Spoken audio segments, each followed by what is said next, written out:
Welcome to Awake to Oneness Radio. I am Caroline Chang, the host of the show. And the mission of Awake to Oneness Radio is to inspire the world to awaken to the universal truth of oneness. Science is teaching us that everything is energy, and that energy is interconnected and interdependent. In essence, we are all one. We're all connected. Now, ancient wisdom and spirituality has been teaching the truth of oneness for eons. So science is just now catching up, but it's actually not new science. This science of quantum mechanics, quantum physics has been around for over 100 years. So we scientists have been teaching us, in truth, exactly what spirituality has been teaching us for many years, that we're all one, we're all connected. What you do to another person, you are literally doing to another aspect of yourself. And when mankind awakens to the universal truth of oneness, there will be peace on earth. Today's show topic is the Soul Reading Medium with Isabella Johnson. Welcome, Isabella, to Awake to Oneness Radio. Hi, Carolyn. Thank you so much. It's nice to see you again. Thank you. Yes, see you again. I'm glad you mentioned that. Yes, I had a reading because most of my listeners know I have a son in spirit, and I only have a reading on his birthday. The first time I ever had a reading was gifted by another guest. I was gifted a reading on his birthday 3 years ago.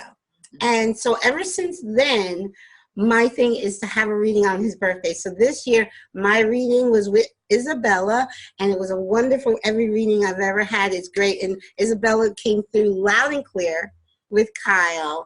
And also I learned about Isabella at it was the Afterlife Symposium in Arizona. And I know you spend some time out there. So many of the Helping Parents Heal moms, we were in a group talking, and they all raved about Isabella. So I was like, okay, so I have to. So Isabella, please share with our listeners. See, I know about you. I've had a reading with you. Please share with our listeners your journey. How did you get started in this work of mediumship? Okay, well, Carolyn, thank you. I have always been a medium. I didn't always know what it was called. As a little girl, I remember seeing people in spirit and just thinking this was everyone's experience. This is what everyone could see, what I saw. And very quickly finding out, as I got a little bit older, 7 or 8, that was not true. Not everyone saw their grandparents or loved ones around them in spirit. And then going through my life, as I was beginning to grow up, I kind of got a little confused about what I was seeing and wanted to know more. So I began to really ask questions and finding out that, like you said, we really are part of all of the same. We are all a little piece of divinity. We're all a little piece of God, and we come down here for a very short amount of time, have a physical experience. My thought is, my belief, my true belief is that we come down here to have these experiences for something higher than ourselves, our soul or God, so to speak. And so what I'm able to do is to see that highest part of ourselves, see the purpose and the reason why we're here, and also communicate with the loved ones that have been here before us.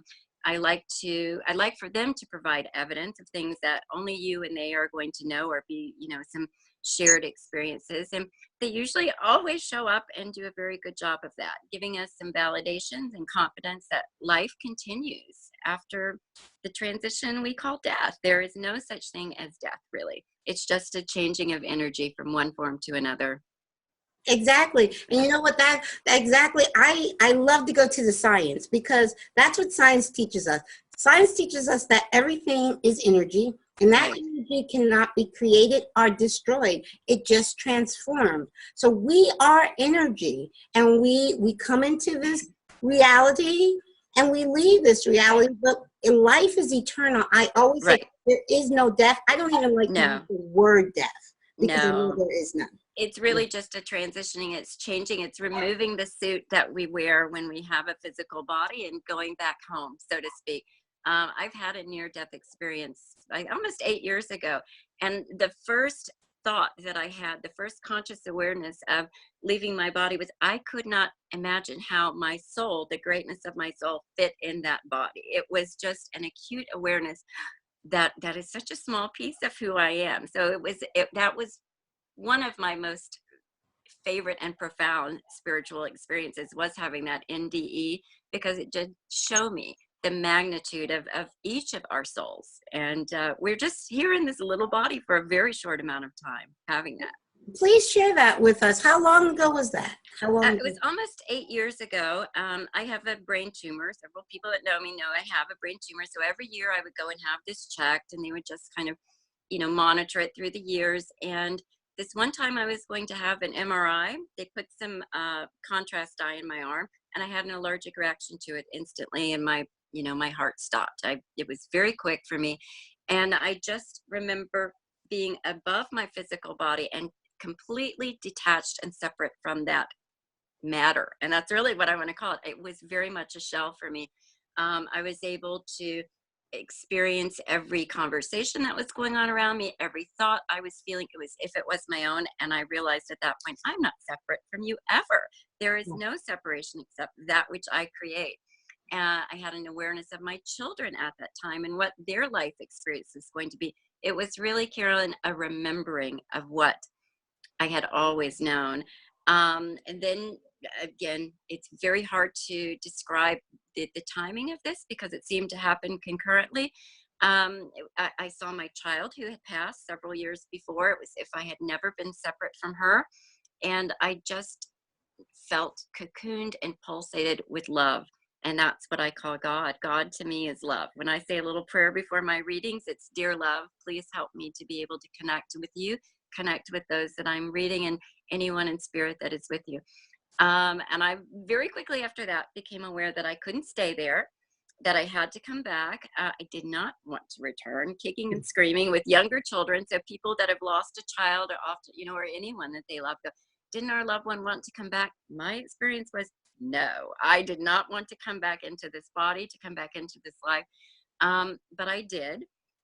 And I am forever eternally grateful for that NDE. It changed the way that I view not only the work that I do, but life, this thing that we call life. It is a fleeting experience that we have, and it's not supposed to be as difficult as we make it. I knew that it was supposed to be easy.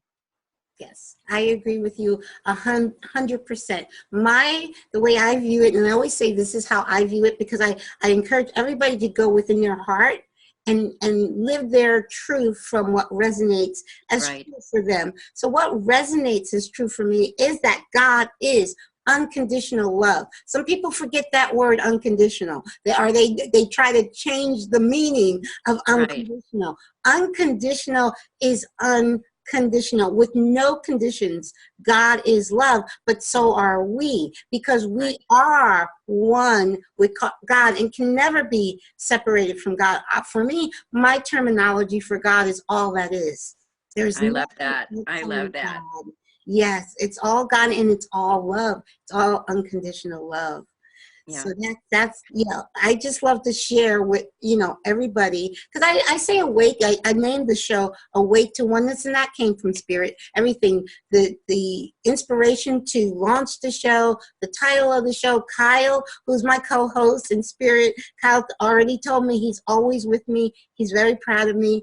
But yes, it's awakening. Like you said, we are all a piece. When I say a piece, a holographic piece, because that's a big part of it. See, when people understand what holographic means, meaning we're not just a little thumb of God, we're all of God in a drop. That's why I love Rumi's quote, you're not a drop in the ocean, you are the ocean in a drop.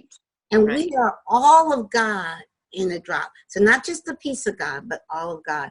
And God wants to experience all of life through us. Right.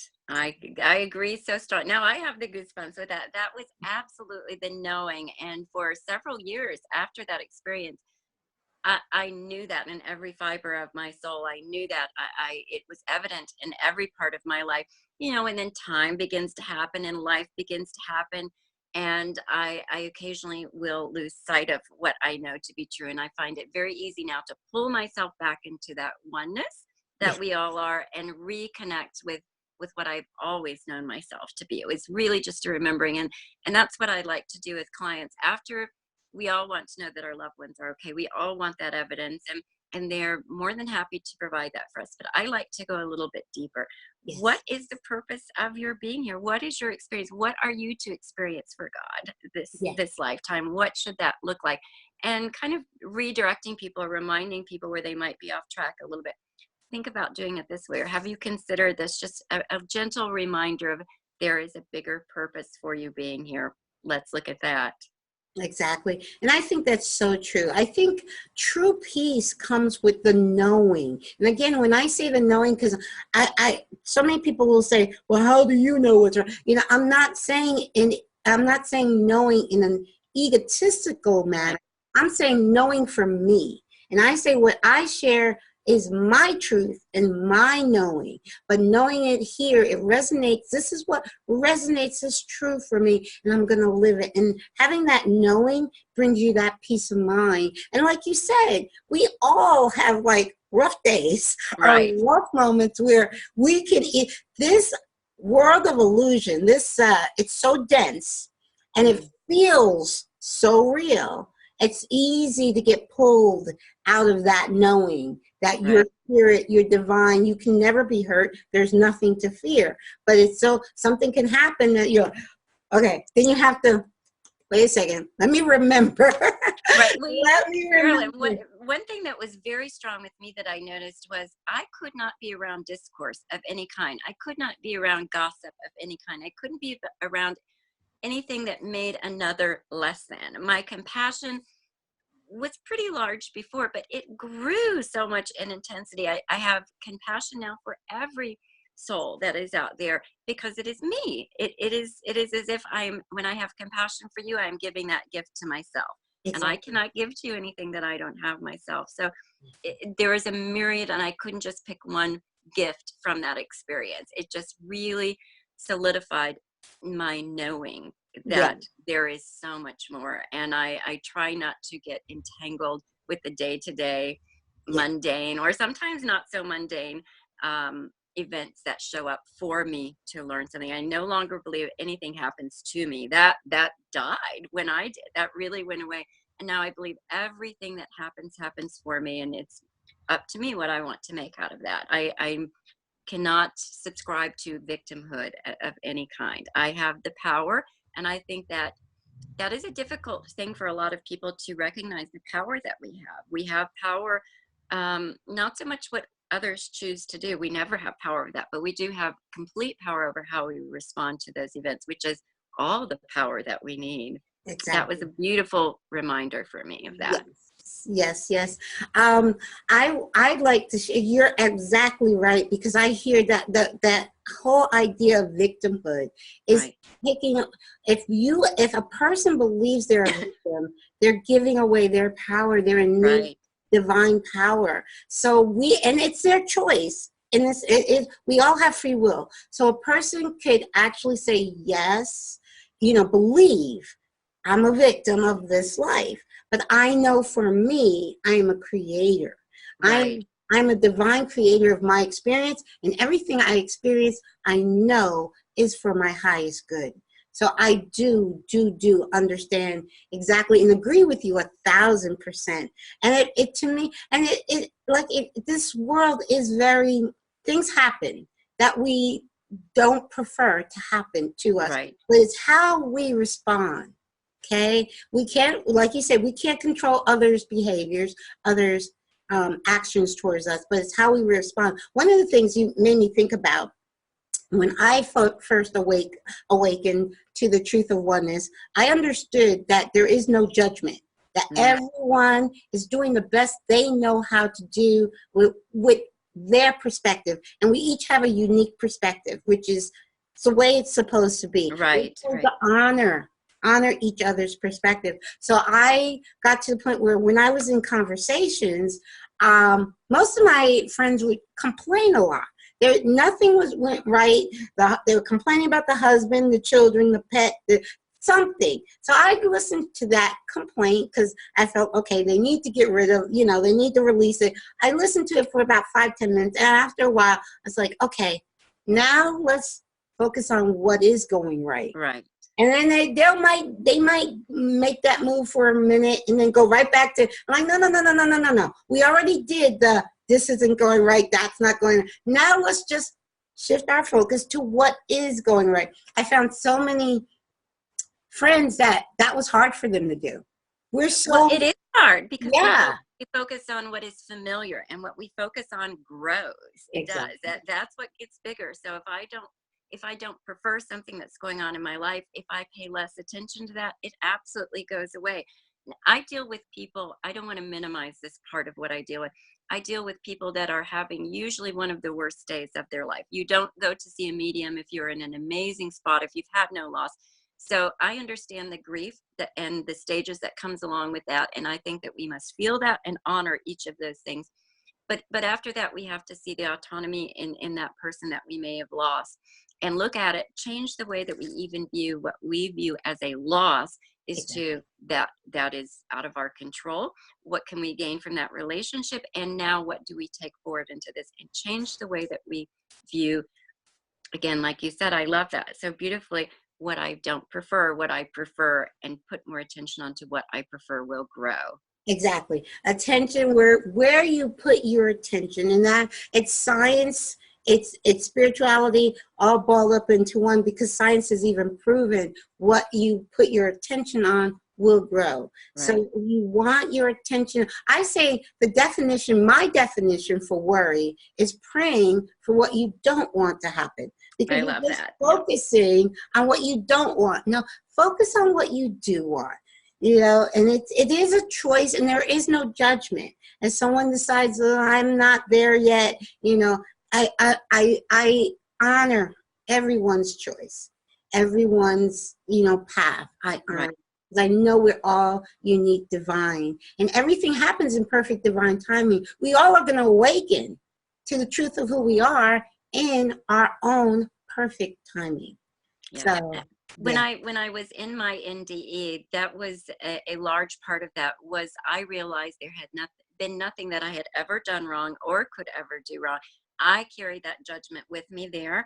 And at the same time, I was incapable of holding that because there was so much love was put onto me by God, by myself, by spirit.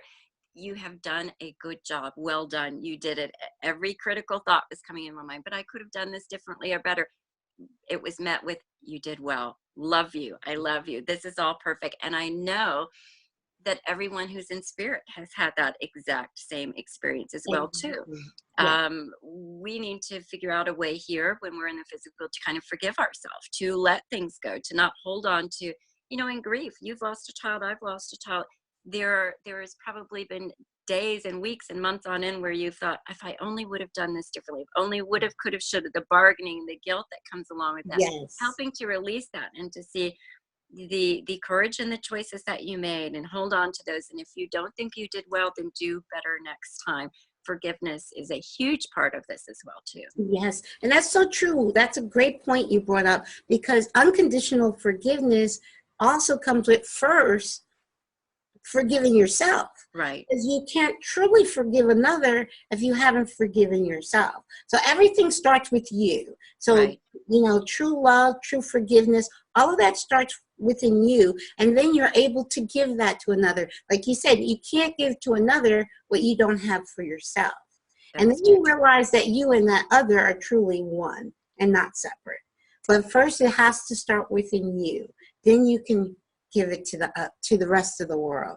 And that's what we're here to do. We're here to shine our light on the rest of the world, our unique light. We're not supposed to be all the same. We're supposed to be different. And that's the spice of life. They all, you know, how boring would it be if we all believed the same thing, if we all had the same thoughts and likes and needs and desires? I think that would be a little tedious after a while for me. I think I enjoy everyone being different, and I don't need to debate you to understand you or to love you. I can appreciate where you're coming from and what your experience is and honor that.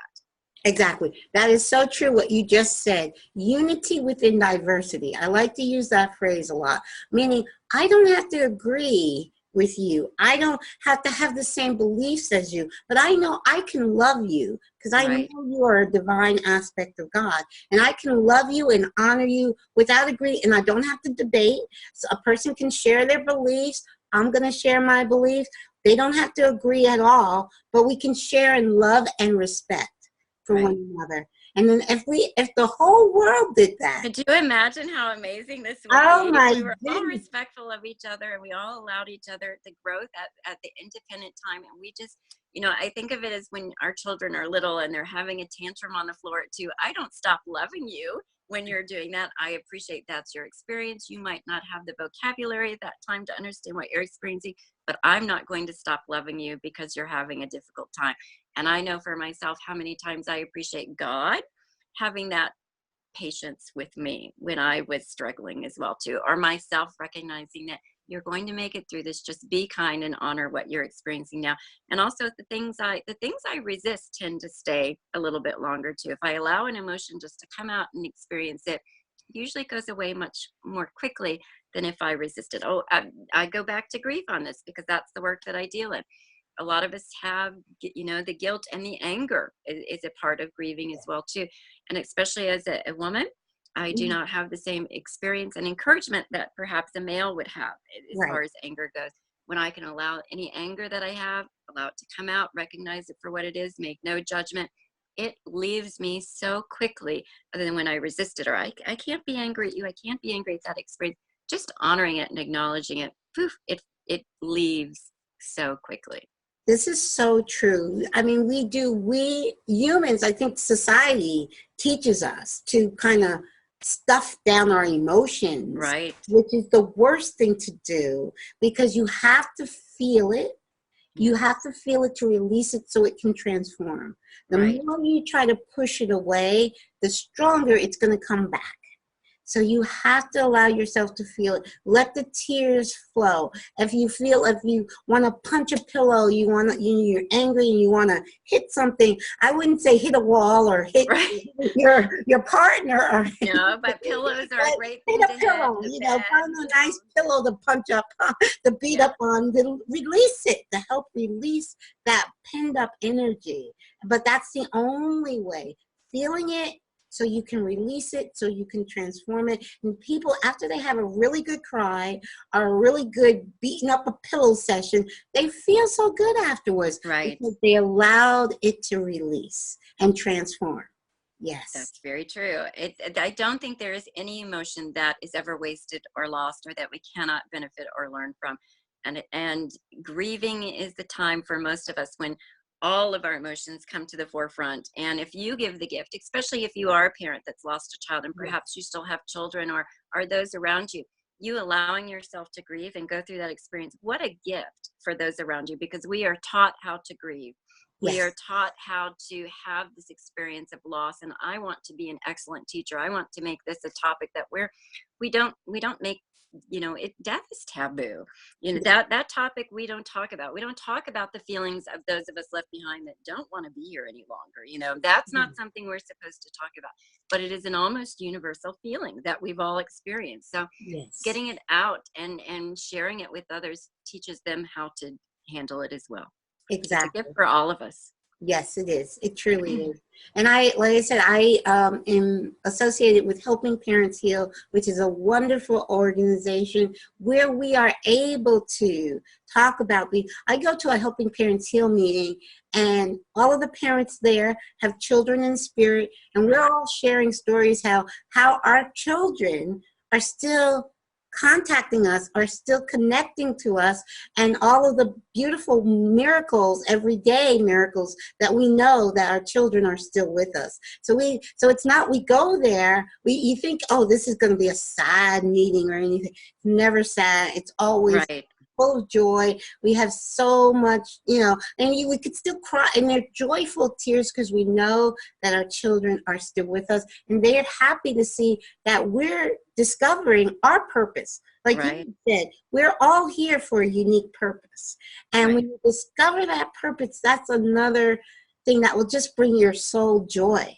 And when you're walking in your purpose, Mm-hmm. and you know that you're walking in your purpose, your loved one on the other side sees that, and they're like rooting for you. And Right. They've got it. They've got, I think there is a celebration, and it gives me a lot of comfort as well too. When I'm channeling, or I provide the conversation with heaven. That is my job. I am their voice. yes, They allow me to feel and experience what they've had here in the physical.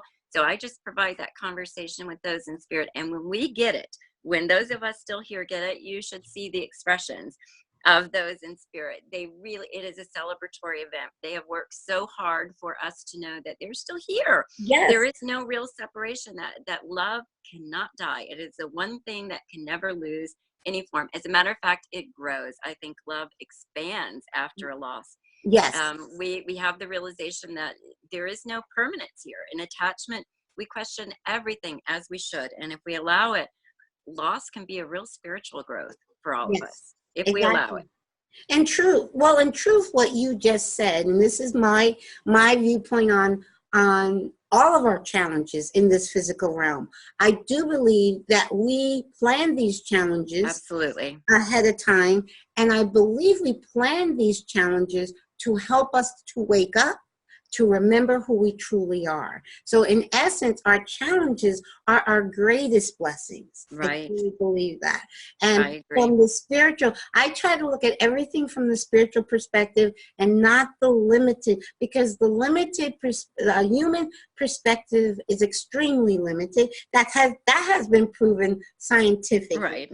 That we could see like 0.0035% of what's actually out there. Right. We could see just and science has proven this. Science has proven, because with their instruments, they're like, there's so much more out there. They call it now dark matter. Dark matter and dark energy. It's like 96% of the universe is made of dark matter and dark energy. So this is energy and matter we can't see. So, Right. so and I say this, if we just go by what our human senses are telling us, we miss so much. We really miss so much. We are denying so much of what is really Right. around us. Yes. And my experience in spirit was, it was as if I had been walking in the dark with maybe a flashlight for all of my life, and then being in spirit, realizing, just seeing the brightness of what was, and I could look on forever and ever and ever and still find more. Yes. It was very difficult, Carolyn, coming back here into a body and having this experience. That was challenging, I'll have to say. That was not something that I wanted to do. Yes. But I'm grateful that I did it, because it has provided me with a bigger opportunity to pass on what I learned to other people. If it works for you, great. If it doesn't, that's okay too. It is my truth and my experience, and it does mirror so much those that have had a similar experience. Right. And you can't, your soul brought you back. Your soul brought me back. Your soul brought you back because your higher self knew you still had work to do, and you're doing it. Let's hope. I try every day. I really do try to be of service every day and find where I can do the most good, and where, when I transition this time, and stay there, I want to genuinely feel that, okay, you really did well. You did exactly what you were supposed to do this time. And that's my hope. That's really my hope. And I hope it continues to grow and evolve. And it certainly has over the last 8 years. I have been doing this work for 33 years professionally. Okay. And in the last 8 years, the scope of the work that I do, the amount of information that I get and that I feel and that I sense, grown exponentially. It just is amazing now. And I hope that continues. I hope it continues to grow. It shall. And you had mentioned karma. Now, here's my take on karma. When we transition, everyone goes through a life review. Correct. We believe it's us. When we go through our life review, because when we go through our life review, we feel everything that other person felt. So if we said something, and say we didn't even intentionally mean to hurt somebody, but they got hurt by it, we feel that pain. Right. Because we feel it, because we're one, we're connected with them. So in spirit, we can feel all of that. We can feel the results of everything that we did in our life review. So we're like, I want to go back and make that better. That was my thought. That was, Yes. yes, that was my thought. I knew that there would be a very short amount of time before I wanted to come back and do it differently. And when I am doing a reading, I have oftentimes people come through and apologize, and the person I'm speaking with will say, "Oh, that was so minor," or or that was a big deal. Thank you, because I know those in spirit understand and feel where they might have been able to do better, or where there was a deficit of some sort. They know our experience, and that trickles down sometimes generation after generation, and they want to make that amend. They want to make that right. They're loved. They understand that. Yes. They just want to know that we get it as well too. Yes. So when people talk about karma, though, I want people to understand that karma is self-imposed. Right. It's not God on the cloud. No one is punishing you. We are doing it to ourselves. No, it's not. Karma is not a punishment. It's all karma is balance. And it's your own balance, meaning you have chosen to balance out that energy. Right. And that's what it's all about. Yes. There's no punishment, because all there is unconditional love. Right. For God is all that is. And for God to say, I'm going to punish you, it's like me saying, I'm going to punish my pinky. Yeah, right. Punish a part of me. Yeah, it's like, no, God knows that you're part of me and we're all one. And so there's no such thing as punishment on the other side. It's just you choose to come back and try again. It's your choice. Yes. And how many of us here now having this experience that think that, raise your hand if you think that you would want to come back. And I promise very few hands would be raised in that. But the second we're there, we just know, oh, I could have done that this way. Or, oh, it's just a knowing. And there is just an understanding that this is so temporary here. Exactly. This is so temporal. This is a blink of an eye in eternity. When I hear eternity, I can't even grasp that is. My mind cannot grasp that. So why would I not in spirit assume that I would, of course, come back and do it until I balanced it out, so to speak, or perhaps balanced it on a bigger level, balance it out for everyone. Exactly. And I think that happens too. I think there's where your karma is balanced, but you choose to come back to help the rest of humanity. Right. I really think a lot of souls here in 2019 are here for that purpose. Not that they're balancing out their karma. Their karma is already good, but they said, I got to come back. I got to come back to help others. I agree with that. In Buddhism, they have a bodhisattva is what that is. And that is really I think you're right. There are so many of us that seem to have bit off so much in this lifetime and going, why would we do this? What would be the point of it? What's the lesson for us? And if you can't find the lesson for you, I promise you it's there for someone else. Exactly. Just be open to that possibility that perhaps the suffering is not for you. It might be for someone else to get the lesson. Exactly. We just don't view it.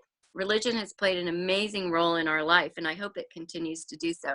But a lot of that was built on control, and a lot of that was built to confine us somewhat. And there is a place for religion, I think, in so many of our lives. But God is bigger than the box of religion. God is so much bigger than that. Exactly. And there is no judgment. There's just not us versus them. It's we all are in this together. Let's remember that. Yes, so true. Very, very true. Yes, I agree with you. It's whatever resonates. Now, for me, I was sent to Catholic school as a child. And I had religion every day in class as a young child, first kindergarten, first grade, second grade, and it didn't resonate in my heart. I'm like, something doesn't sound quite right here. Right. And I was brought up in the 60s by very strict, my father was very strict, and a child is to be seen and not heard. So I couldn't ask any questions. But I'm just saying, this is not resonating. I'm hearing the teachings, and the concept is God is love. I get that, and I agree, but unconditional love, but then there's all this other stuff drawn. It's not so evident. It's the speech, but it's not really something that's evident. And a lot of people, too, religion works very well for them up until a point where we have a big question. And again, I go back to loss with that, because that seems to be one point where we all universally question, why are we here? What's the purpose of life? What is all of that? And again, it is just this amazing opportunity for us to ask those questions and to get those answers and to If that no longer works for you, find something that does. Ask for something bigger or that fits your soul to be made evident to you. I promise you it will. It will show up. Yes, I ask people all the time. I'm like, okay, whatever your beliefs are, whatever your religion is, ask yourself, and go in a quiet spot and ask yourself why. Why do I believe this? Why do I believe that? Does it come from you, or does it come from outside of you? Right. Does it come from a parent? Does it come from a church? Does it come from teachers? Does it come from society? Well, Right. your answer is, oh, I believe it because all of society believes it. I'm like, well, maybe ask your heart. Ask your heart that question. Ask your own soul. Go within and find out what you truly believe. Because I knew very young that the dogma of religion just didn't resonate with me. And I knew that from very young. I was very active in church at one time because it was a social place. I had friends, and I was really active, but still there's so much that I'm like, I would hear it and I'm like, nah, that doesn't resonate. That doesn't ring true in my heart. And then when I woke to the truth of oneness, which was in 2007, from a science documentary, What to Believe. So when I got it, I'm like, wow, I get it. And understanding oneness was my key to understanding the reason for me being here, and all my questionings were answered with that one understanding. Now that's my journey. Right. So I don't know if that's going to be, because I told friends, you got to watch this documentary, What to Believe, and they watch it and like, huh? I don't get it. What's the big deal? But that's the truth for you, and that's what your soul is supposed to be experiencing. Now, I have people of every faith and no faith that I speak with every day. And no one's wrong. No one is wrong in their experience. It is supposed to be your experience, and if it no longer fits, trade it in for something that does. It's okay. And I think we're a better oneness because there is so much diversity in that. And you bring this piece in, and I bring this piece in. And for myself, Catholicism, I think, is beautiful, and I love the saints, and I love to read the books about their mystical experiences. And Hinduism is beautiful to me, and Buddhism is beautiful, and I honor so much of Judaism, and all of the religions, I think, bring a little piece, but they're all united in that line of God is love. Love, yes. We are love. Yes. And we forget that. That's the part that we just have a judgment to. Well, God would love us except, or God loves them except this. We're not separate. We're all one, and that includes in spirit as well too. Exactly. And I think that's one of the first things when we do transition, when we leave this spacesuit, this body, that we'll go back to dust to dust. It'll go back to the ground. It'll go back to dust. When we leave this body, I think the first thing we realize, wow, I'm not my body. That was my first experience, and it was a huge one. It was a huge awakening and awareness. I could not believe, I am not a big person at all. I'm a very slender, tiny person. And what came out of that body was enormous. And each of us possess that same soul. Each of us possess that same heart, not a piece of God, a God showing up in this experience. Yes, this is so true. Because in truth, the larger part of us is always in spirit.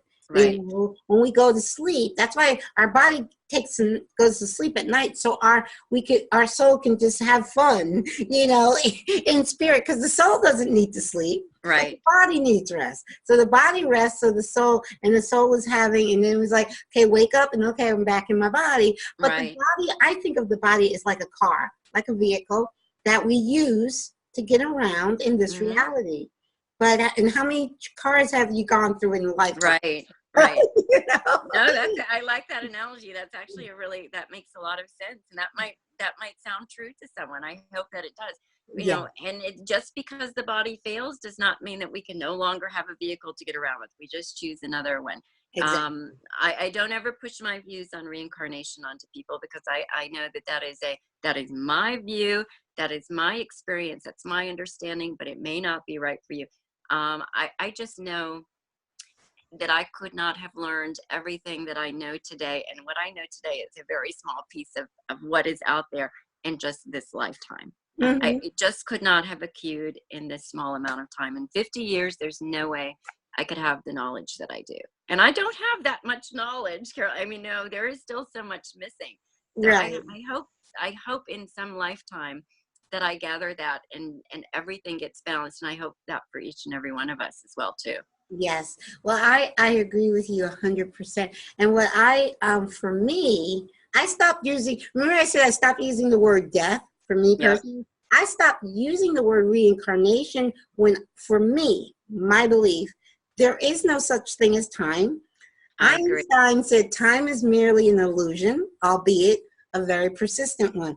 I believe in simultaneous incarnations, meaning I believe every life that we are living, have lived, will live.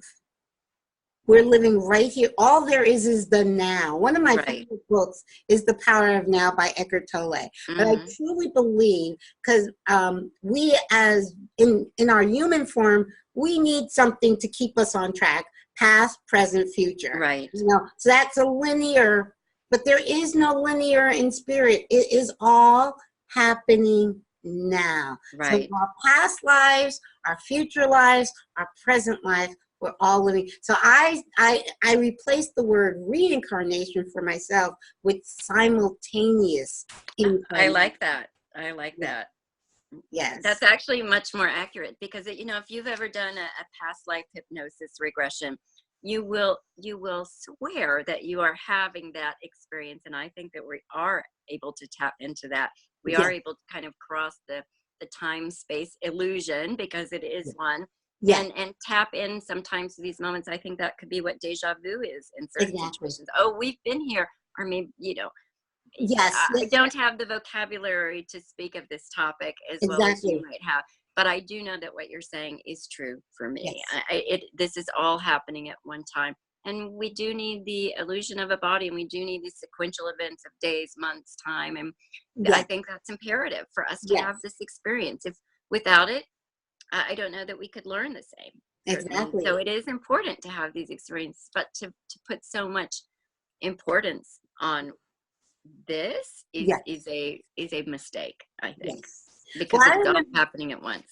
I remember as a young child, I would have a lot of deja vu moments. Like, I did this before. I've done it. Right. Yeah, I mean, and then children are closer to spirit. So those things happen, you know, your ability started when you were a child. I've always had this. I've always been Yes. able to tap in and see at any time that I want. Anything that's going on, remote viewing is, to me, it's happening right now, even if it's happened in the past. It's all happening Exactly. now. And Exactly. I think when I'm speaking to your loved ones in spirit, they are reliving those moments that we're talking about. They are able to pull those memories because they can still go into that space at any time. That's where we know that is true. Here we have a difficult time grasping that. Yes, that's so true. And I do believe that that you were blessed because you didn't have an adult in your life that really tried to pound that out of you. So Correct. many children come, you know, with those gifts, but the society, parents, society, school, whatever, kind of pounds it out of them. Right. Well, there was, no, I don't want it to seem all Pollyanna-ish. My mother was gifted, my grandmother was gifted, but the world around us was not that way. So I really had to learn how to, I could never figure out how to control it. I Mhm. still can't. Everywhere I go, I still see those in spirit, and I still see time as, you know, this instead of this. But Mhm. I think now I've gotten, with life experience, the courage and the that might be not the right word. I've gotten the confidence to pass the messages along in a way now that really speaks to someone. And you know, it's not unusual for me to go up to someone in the store and say, your grandmother's here, your child is here, and pass that message along. And it Okay. gives such comfort to be able to do that. It makes someone stop and think for a moment, you know what, there is maybe life after life. And if I can even introduce that, because most people don't even know the answer to that question. It's a hope, but Yes. it's not a surety at this point.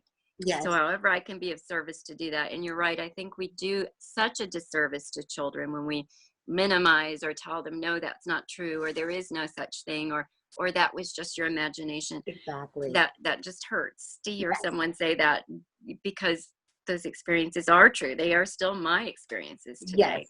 Well, that was great that you had generations above you that Right. could nurture that. But I know that's unique. I am unique in that Yes. situation. Most people do not have that. But it is getting a little bit more widely accepted, I think. Yes, it is. The culture is opening up spirituality. We couldn't have had this conversation 20 years ago or Yes, 30 years I couldn't ago. have had this show 20 years ago. Right. You know, We didn't have the internet like this Yeah. 20 years ago. But, Yeah. you know, even this topic is more widely open because we're more widely open. I think we're realizing science has brought an amazing benefit into this work, because so much of it can be proved scientifically. Yes. And with the work that I do, it's tested, you know, Yes. double blind tested, single blind tested in some situation.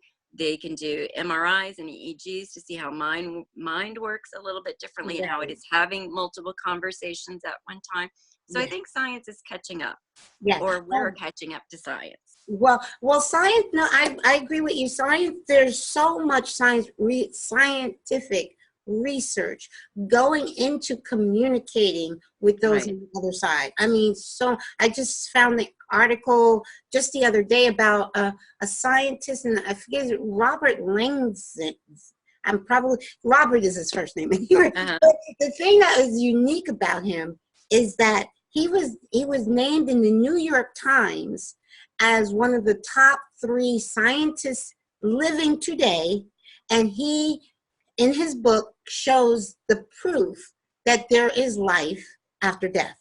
So what got me is, here's mainstream media, Right. New York Times magazine is naming this guy like one of the top 3 scientists in the world, and this guy is saying, I can prove to you scientifically there is life after death. So that was like, I love hearing that. Right. When what we do, the work we do meets mainstream media, that is what I love. And I'm seeing more and more of that in the mainstream. And I think people are hungry for something like that as well, too. There's a curiosity there. There's a question there that wouldn't have been available, or maybe wasn't as widely subscribed to 10, 15, 20 years ago even. So I think that science is just going to continue to outpace us, hopefully one day, and show us all the abilities that we have within ourselves. And we have serious problems as human beings limiting our ability and limiting our behavior. And I think a part of that is fear-based. It was all fear-based. We have the control. We have the power. Again, on myself, I can't control what you do. I can't control your experience, but I can control mine. And I can manifest in my life the things that I wish to experience by what I put my focus on. And science proves that to be true. Very true. And now think how things were in 1900. Right. Compared to 2000. That's just 100 years. It's so that the growth of technology was exponential, but here's the thing, that growth in technology is actually speeding up. Right. If we compare 1900 to 2000, imagine with 2000 to 3000, it's just going to be, I mean, my mind it can't even fathom. Yeah. I mean, I saw someone who didn't know what a payphone was, and I felt really out of date at that point. So I can't imagine the technology that's going to be available even 50 years from now. Exactly. I'm excited about that. I say 25 years from now. Probably. I don't know. I'm lucky that I can use my phone, Carolyn. So my cell phone that's a big leap for me. So I'm so happy there are people that are smarter than I am. Don't worry. No worries. Now, you are in Arizona. Have you heard of Dr. Gary Schwartz? I have. Yes, he's been a guest on the show, the Soul Phone Foundation. Right. I truly believe that, because I've had a lot of scientists on the show, and so many scientists that are working with communicating with the afterlife. I believe within 25 years, I think sooner at least. At least. I think it's going to start by texting. I think we'll be able to text our loved ones in spirit within 25 years. I believe that to be true. Yes. And I think probably even less than that. I know there are so many wonderful things on the horizon Yes. that are so close to being available to all of us. Yes. And I think even without technology, we Yes. have the ability to communicate with our loved ones. This is so I true. don't think I am particularly unique. I mean, I really don't think that. I just was never told this couldn't be possible, that this wasn't real. I think each of us can attain that ability to communicate with our loved ones. I see them clearly as though I see you and I. Perhaps you Yes. might not reach that level, but I know that they want us to know that they're still here and will do everything in their power to make that happen. Yes. They want us to know that they're still with us and they're okay, and they want us to be happy. What makes Right. them happy is when we're happy. And their frequency and their vibration is so high that when we're able to get in that space, and again, that doesn't happen immediately, and I Yeah. encourage everyone, take the time that you need to grieve. I'm not asking you to ignore that or expedite that grief, because it's just not possible. But when we are in that space of joy, that's the frequency that they're in.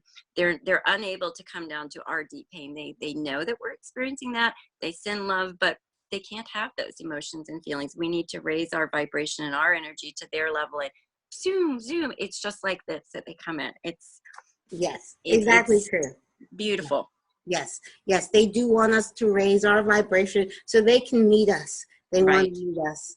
So please, now we talk a lot. We've talked a lot about parents, but not just parents, but anyone that has a close loved one in spirit. Can you just give them tips? I know that, like you said, you can't expedite it, and that's the worst thing to do. The worst thing Right. to do is pretend you're not hurting, to try to push away your fear, your anger, your grief. To push it away is the worst thing to do, because when you try to push it away, it just comes back even stronger. You have to allow it. You Right. have You to have to be. feel it. And that's the only my I lost my husband almost 4 years ago, and I remember thinking, I need to feel every single second of this, because if I allow myself to feel it, all of the pain, all of the anger, all of the sadness, all of the fear that came along with that, I knew I was going to be able to move through it much more quickly. And I don't want to minimize that I could see my husband while I was doing that. So my grief is a little bit different. Different. So I had that, his assurance right here that he was still here, but I allowed myself to feel it. It's going to be different for everyone. If you get anger out through a physical act of hitting a pillow, if you get anger out through writing, get it out. If you need to cry for 5 days straight and not take a shower, do that. Know that it will move through you. Once we hit acceptance, it's the time, I think, when we maybe realize that this is not going to kill us. We are going to survive this, and we have to start thinking about what's in the future for us. That's a great point for people to begin to reach out and see how they personally can feel their loved ones or friends or people in spirit around them. And trust me, they want to do it. For some people, meditation works very well. For some people, Mhm. they say, I can't quiet my mind. Right. Spirit knows how to connect with each of us, and it's a really unique journey, but we can all absolutely do it. Yes, I agree. One of the tips I give is to go out in nature. Mm, I just yes. love nature and being cooped up in the house. So, I mean, once the weather is nice on a beautiful day, just go to a lake, go to a park, just sit, quiet. Even if you can't quiet your mind, just sitting around, surrounded by nature, that it's going to raise your vibration. Right, that's true. And for some people that are unable to do that, or just don't like to do that, I always say be of service to someone else, because when you are taking your energy, when you're taking your eyes off of yourself and your problems and focusing that onto someone else, it moves somehow magically, it moves us through grief. We realize that we are not singularly alone in our pain, that there is someone always in a more difficult spot than we are. It just seems to connect those in spirit with us as quickly as being out in nature, as quickly as meditation, taking the focus off of yourself. Again, this isn't the spot to be in when you're 3 months out from a significant loss, but Right. when you're in 9 months to a year, 18 months, start doing for others. Start putting that energy onto someone else. If you've lost a child, if you've lost a spouse, if you've lost a parent, what did they love? Yes. Begin to do that for others. Begin to focus that love, refocus that love onto someone else. Mm-hmm. It's magical. Yes, that's so true.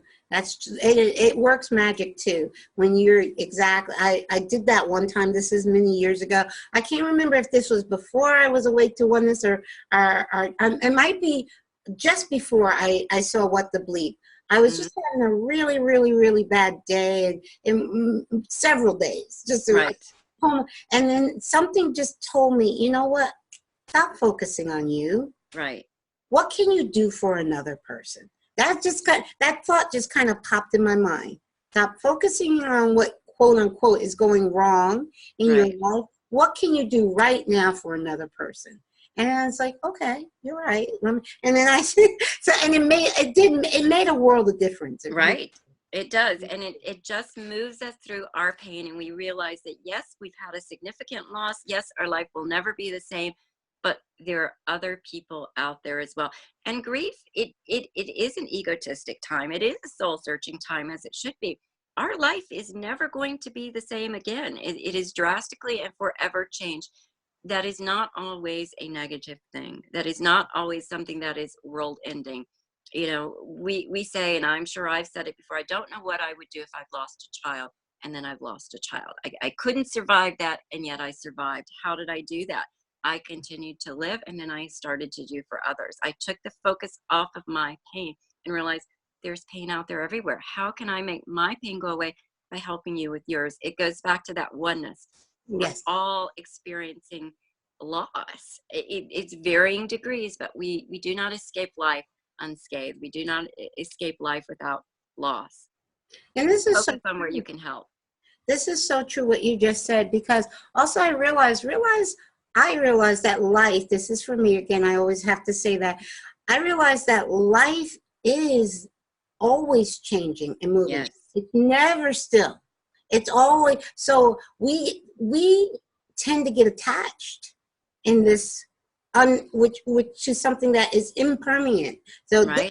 this world is always changing. It is never going to stay. Your body is never going to stay. No, you are not the same as you were 30 years ago. I will not be the same. Exactly. There is if you Exactly. like Nothing. after feeling, wait 5 minutes. It will change. Yes. Nothing remains the same forever. Exactly. Nothing remains the same in this life experience. And when we get so attached to something, that's when we feel that pain. And we have to realize, wait a second, this life is always changing. Right. And now I just have to change. I have to change with it. Go with that flow of life. Yes. Yeah. And attachment creates fear. So whatever I am deeply attached to, I am deeply afraid to lose. I don't want that to change anyway in my life. And it always does. Relationships change, even if it isn't death. Marriages change, Yeah. families change, work situations change. It always is evolving. We have to remember to evolve with it, because when we're stubborn and stodgy and in our own way, oh, Yes. it just makes that change so painful, and we take it so personally. It's not. It's Yeah. life happening. It's an opportunity for growth. You don't take that when something stronger is going to come along. You will get the lesson. Yes. Yes. Like I said, when you push back, when you resist, that's when it persists and Right. it comes back stronger. Right. That is a universal law. So when you push it back and you resist it, it's going to come back at you stronger. Right. So yes, yes. Absolutely. This has been such a wonderful conversation. Thank you so much. Oh, I've enjoyed it as well too. Thank you, Carolyn. It's so nice to see you. Thank you for this opportunity. This is one of my favorite topics in the world. I could talk about spirituality and life after and life all day long. It's what Exactly. I do. It is my purpose. Life after life. Life after life. That It's is all true. right. We are all a piece of it. You're having a separate experience from me, but you are never separate from me at any moment. Exactly. Please share with our listeners how they can follow you, how they can get in touch with you. If anybody's out there would want a reading, with you. Sure. Yeah. You can find me on thesoulreadingmedium.com, which is the website. Please don't ask me how to do that, because again, technologically, I do not do that very well.